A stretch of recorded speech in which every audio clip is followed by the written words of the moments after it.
Boa noite, pessoal. Olha, eu já vou explicando meu preto. Eu estou de luto.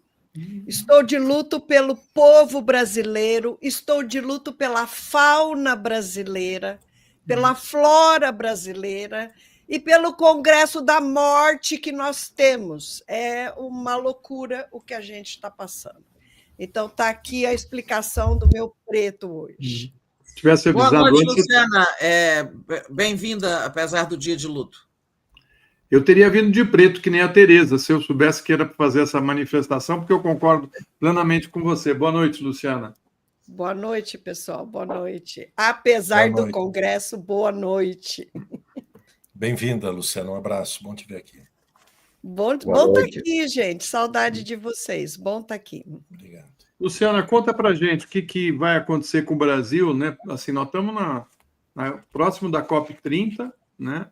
E eles aprovam aí uma lei que vai dar aos os governadores, né, a decisão do que representa, que impacto, se é impacto médio, pequeno, do desmatamento de regiões do país. Ou seja, o governador certamente vai fazer negócios, né?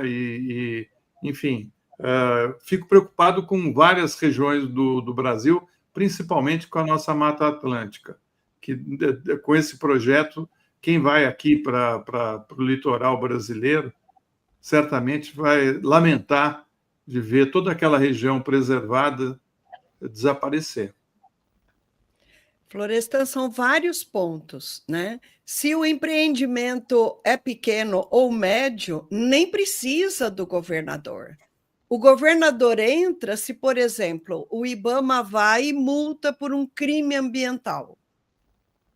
E o governador autorizou aquele empreendimento. Neste caso, a última palavra é do governador. Se uma outra instância autorizou, a instância que autorizou aquele empreendimento está acima do IBAMA, do ICMBio, não sei se inclusive de polícia ambiental, não sei se nesse caso seria acima, mas é uma série de coisas, né? Nós temos... eu vou contar uma historinha que ilustra o nível da nossa preocupação. Certa vez, um produtor de soja fez a seguinte frase para mim: floresta é desperdício de terra. E daí você entende o nível da ignorância desse pessoal, desse empresariado, não só que está aí achando que floresta não serve para nada, como também aqueles que acham que minerar vai fazer só um buraquinho, não tem problema. Vamos fazer aqui um garimpo. Não tem problema, mercúrio não faz mal. Então, se eu acho que não faz mal, eu posso fazer. Eu ponho lá que o que eu estou fazendo não faz mal. Mais ou menos o que o Salles fez quando ele resolveu que para exportar madeira bastava uma autodeclaração de que aquela madeira vinha de um reflorestamento. E todo mundo botou lá, né, árvores centenárias da Amazônia, vinha de um reflorestamento, e a história só veio à tona porque um fiscal lá nos Estados Unidos, ao ver o tamanho daquelas toras, viu que a autodeclaração não correspondia à realidade. E é isso que o Congresso acabou de decidir, né? Que basta uma autodeclaração, se eu acho que aquilo não vai fazer mal, eu posso fazer. Então, assim, nós estamos passando por uma realidade. Deixa eu voltar um pouco. No momento em que nós já sabemos que é esse nosso modo de vida, é essa destruição da natureza que nos trouxe até aqui, com o aumento de eventos extremos, causando mortes, com calamidades, né? Ondas de calor. Gente, as ondas de calor matam muito mais do que as enchentes. né, que matam pessoas afogadas, pessoa perde tudo, desmorona barranco, causam um grande prejuízo, mas as ondas de calor, elas não têm o selo que tem uma morte por um evento extremo de chuva, mas elas matam muitas vezes mais. E no momento que nós estamos sabendo que o desmatamento tem enorme contribuição nesse aumento de eventos extremos no Brasil, o Congresso vai, sem conversar com ninguém, e vota que acabou a proteção ambiental no Brasil, que cada um pode desmatar, destruir, exterminar inúmeras espécies, porque é isso, né?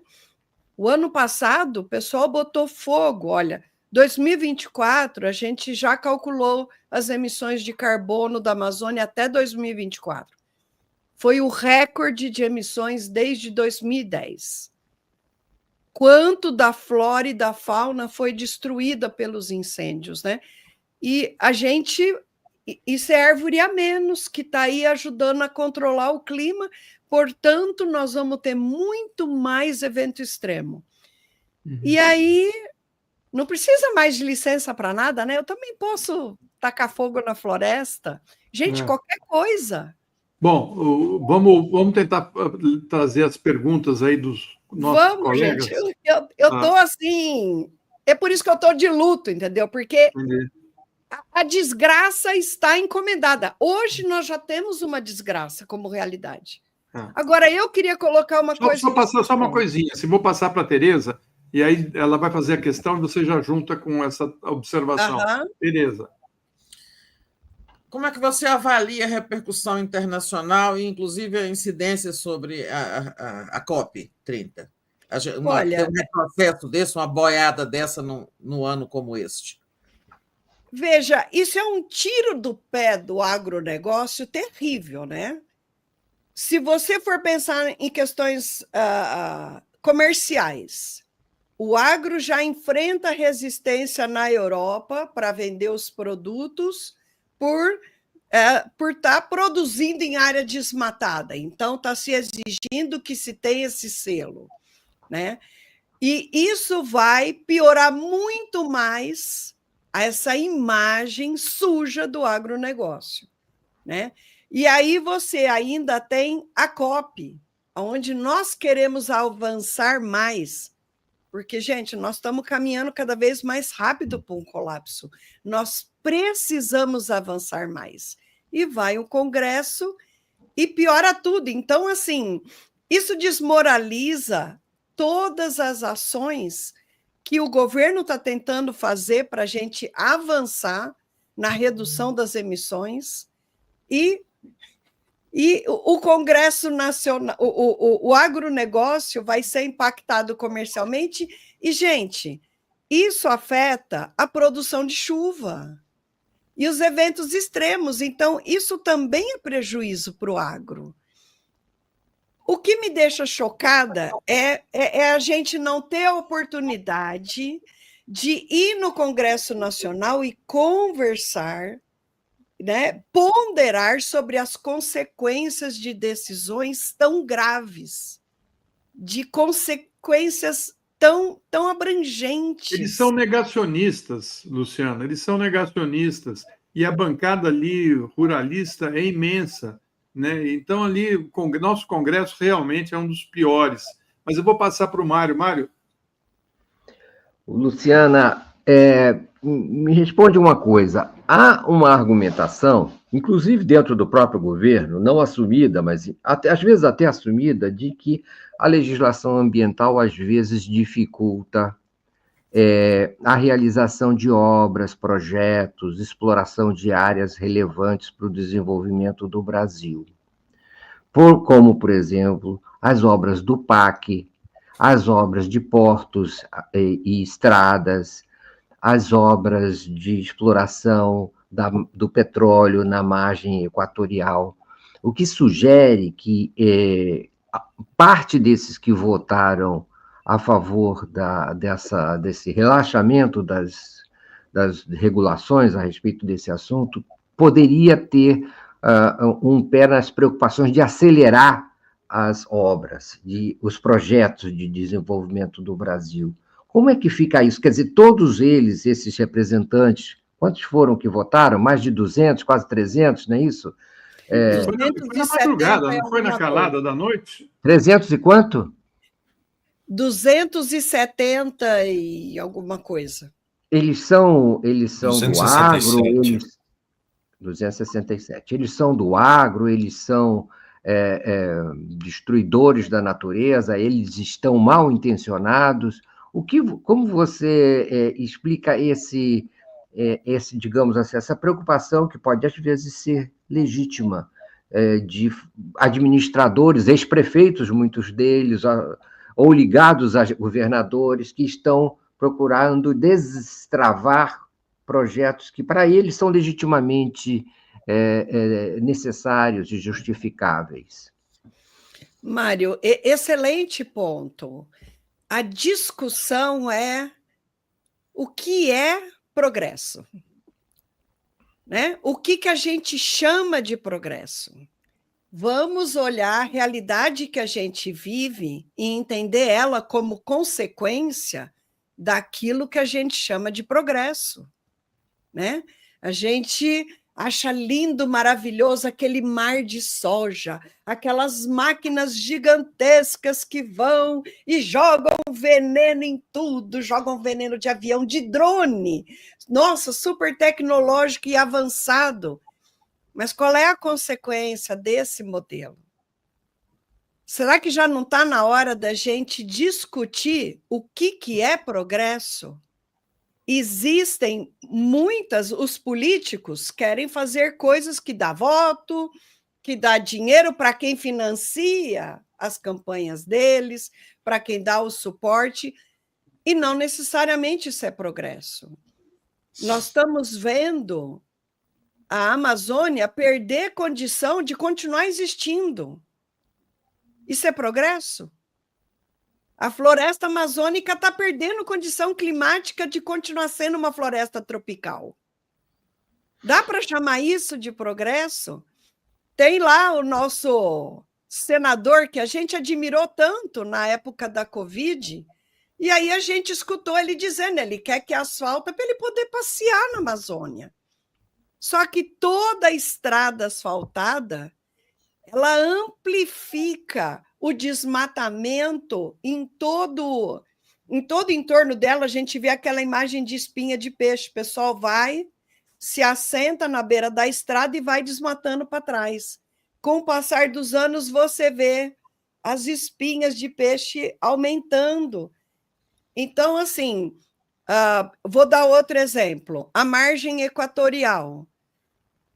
A margem equatorial está numa região riquíssima em biodiversidade, porque é a foz do rio Amazonas, que traz uma quantidade de nutrientes muito grande. Quando você vê imagem de satélite de clorofila, é a região mais... faz cores assim amarelas e vermelhas. É a cor mais intensa de clorofila A que a gente vê. Isso quer dizer que o fitoplâncton ali é extremamente abundante e está fazendo fotossíntese, está retirando o gás carbônico da atmosfera. E se o fitoplâncton é superabundante, ali tem toda uma cadeia de vida que vive a partir desses fitoplânctons. Então, é chamar de progresso a gente achar que tem o direito de destruir aquele meio ambiente porque isso vai trazer dinheiro para um setor? Aí a gente diz, mas esse petróleo vai gerar progresso nisso, nisso, naquilo. Aí vem os caras e dizem, não, ele vai para o agro. O agro que quer que... O agro que acha que floresta é desperdício de terra e que quer virar o celeiro do mundo. Né? Quer virar o fazendão do mundo. Olha, tem uma consequência que a gente tem que entender. As árvores participam do controle do clima. Desde 2019, o desmatamento foi tremendamente acelerado no Brasil. Foram cortadas 24 árvores por segundo no Brasil inteiro, 18 só na Amazônia. E o que aconteceu a partir de 2019? O número de mortes por eventos extremos de chuva, que eram entre 60 e 70, pularam para 300 em 2019. Em 2022, já estavam em 500 mortes por ano de evento extremo de chuva, acompanhando o aumento do desmatamento. Aí a gente pode celebrar, mas 2023 o desmatamento reduziu? Bom, reduziu bastante, mas ainda ficou acima do que teve no governo Temer de desmatamento. E as mortes aumentaram para 601. Por quê? Porque reduzir desmatamento não é recuperar a floresta. Não é só isso, né? Não é só isso. Não é só isso, porque as mineradoras também vão começar a cavocar montanhas atrás dos minerais, né? A gente viu Mariana, né? E a gente sabe do que pode acontecer, mas eu vou passar para o Miola. Miola. Luciana, a ministra Marina Silva, ela disse que o governo não tem compromisso com essa decisão que o Congresso tomou ontem, que destrói todo o arcabouço jurídico, administrativo, ambiental, construído em décadas no nosso país, né? O governo poderá vetar, segundo ela já insinuou, né, várias partes dessas medidas que foram adotadas. No entanto, a maioria congressual com que aprovou, muito provavelmente essas regras serão mantidas. Eu te pergunto o seguinte, qual é o cenário de futuro, tanto em relação à Suprema Corte, como também em relação à sociedade, nessa conjuntura que nós estamos vivendo hoje, em que há uma percepção muito clara na sociedade brasileira de que nós temos uma maioria congressual que ela é inimiga não só do povo, mas também da nossa natureza, dos povos indígenas. Tu vê alguma possibilidade de alguma resistência em âmbito tanto jurídico nacional no STF, como também da sociedade para pressionar o próprio STF em relação e evitar que essa devastação ela de fato se concretize? Vejo sim. Olha, nós tivemos vários movimentos, né? E já tem muitos organismos tomando, né, as providências para entrar no STF, alegando inconstitucionalidade. Gente, isso fere o direito à vida. A ciência já tem essa correlação, aumento de desmatamento e aumento do número de mortes.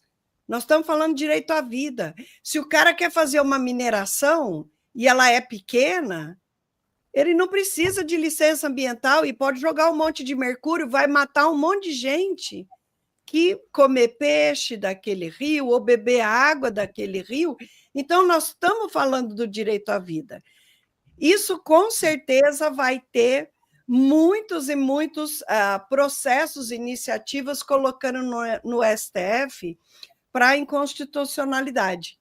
A gente teve essa semana uma reunião aqui em São José muito bacana de toda a esquerda.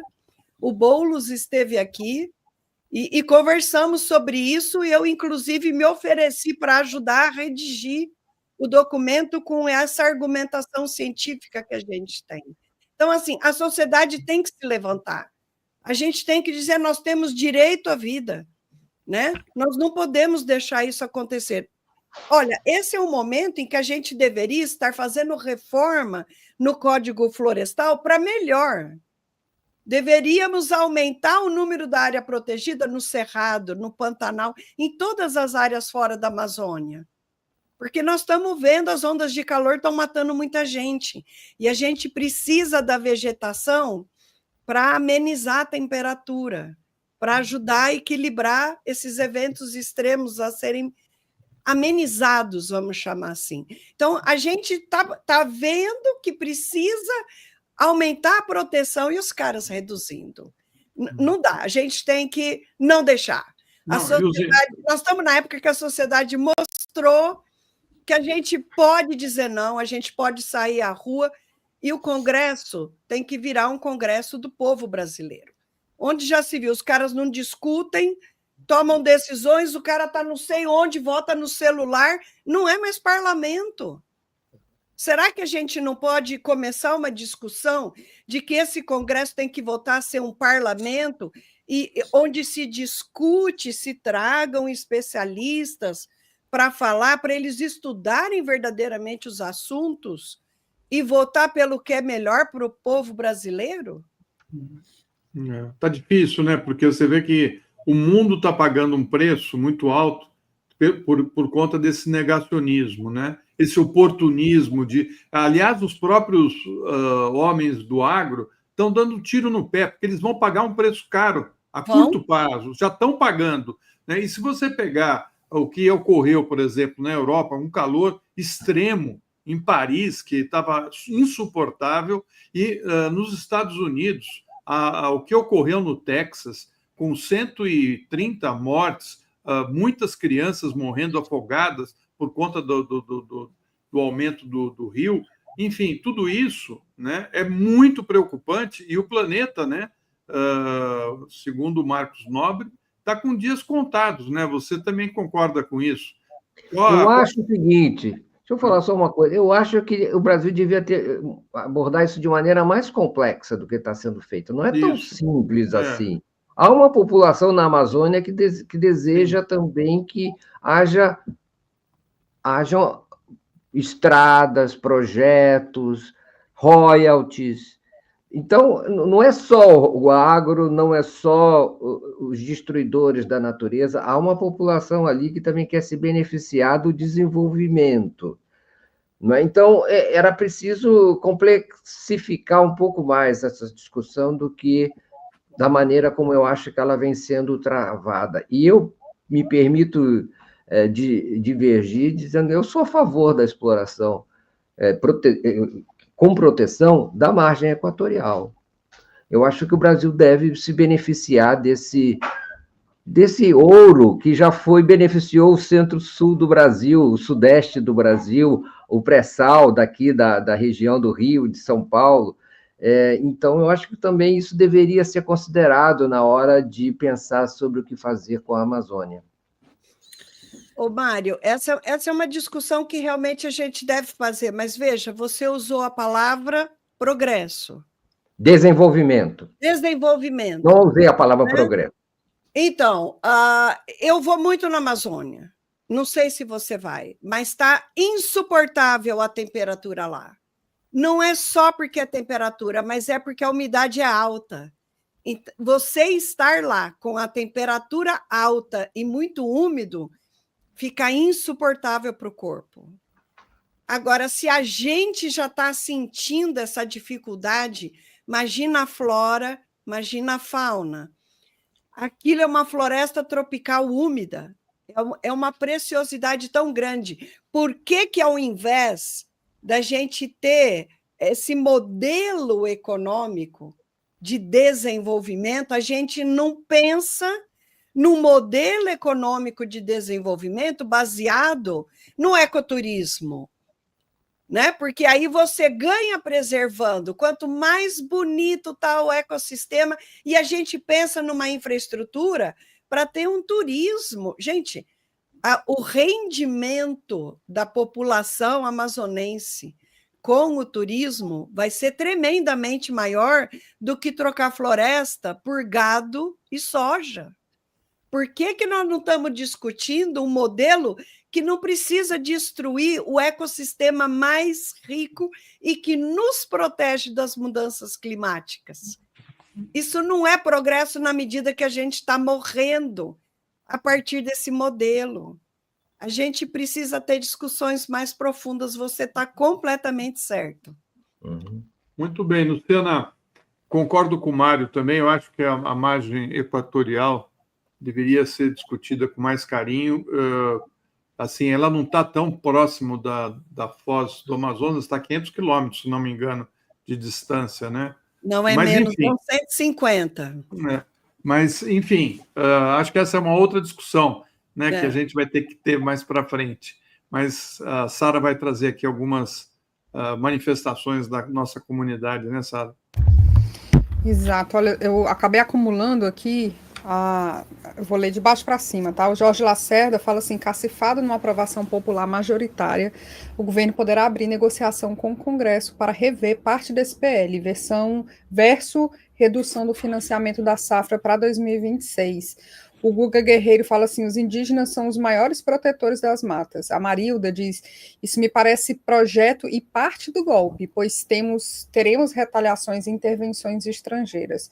O Luiz Parra fala o seguinte: bom, semana retrasada estava todo mundo de luto, porque o Congresso vetou o decreto do IOF, tiveram que tirar o luto. Não parece um pouco cedo para desistir da luta? Por que já está de luto? Por que parar de lutar? O Luiz Parra pergunta aqui, Luciana. O José Arnulfo fala assim: se o povo for às ruas, certamente a postura do Congresso muda, né? Um outro perfil que a gente não sabe mais o nome, porque são apenas números, fala o seguinte: enquanto São Paulo tiver apenas 70 deputados e o Acre tiver, aí ele não colocou o número, mas são 24, né, deputados? 8. Ações como as de ontem no Congresso serão frequentes. Os estados com pouca população, tendo 8 deputados na Câmara, ajudam a derrubar ajuda na derrota do governo. A Cíntia Chaim fala assim: Tereza, eu achei um absurdo o verme lá no Senado. O outro perfil fala assim: Trump é o porta-voz de Bolsonaro. O Carlos Alberto Veloso Lopes fala assim: o Trump tá doentinho, vocês estão sabendo? É tudo igual. É uma doença crônica de circulação, né? Provoca inchaço, por isso que ele realmente tem aquela mão de hambúrguer. O José Gil Marques Queiroz fala Lula 2026. A Dani fala: eita, o nosso velho tá com todo o gás, falando do presidente Lula, né? E a Sônia fala: eles acham. Isso aqui eu já li. Luciano, nosso tempo acabou, mas depois eu queria conversar contigo sobre os data centers e esse que estão tentando se instalar nos sertões, né, do Nordeste, e esse projeto, porque a gente vai ficar à mercê agora desses assédios. Também entra nisso aí, né? Itaipu. Vamos marcar uma volta. Olha, imagina um projeto que precisa de muita água. E aí o rio já está raso e eles dizem: eu vou pegar a água do lençol freático. Né? Tem tanta água no lençol freático, eu posso pegar. Eu acho que não vai causar problema nenhum. Isso está já acontecendo com o agronegócio, com irrigação artificial. O nível do lençol freático está baixando. E aí a água do rio reflui para dentro do lençol freático. E nós estamos tendo queda na produção de energia por hidrelétrica, porque os rios estão abaixando de volume. E aí o que a gente faz? A gente constrói termoelétrica a gás fóssil e joga mais gás de efeito estufa na natureza. Então, assim, as coisas são complexas e uma pequena decisão vai causar enormes impactos. Então, assim, são essas coisas que a gente tem que conversar, e os data centers vão ser um problemaço para o Brasil, né? Porque vão ser outra pressão de energia e água muito grande. Muito bem. Queria te agradecer, Luciana, pelas explicações. Espero que você volte aqui para a gente continuar e aprofundar os temas que são tão preocupantes para todos nós. Eu que agradeço a oportunidade. Obrigado, gostaria de dizer Luciana. que o meu luto é luta. É minha manifestação de ira, raiva. Boa noite. Tá apesar de que no luto a gente não tem muito isso, né? Mas muito bem. Tá bom. Obrigado. Boa noite, tchau, pessoal. boa noite. Obrigada pelo convite. Tchau. Boa noite.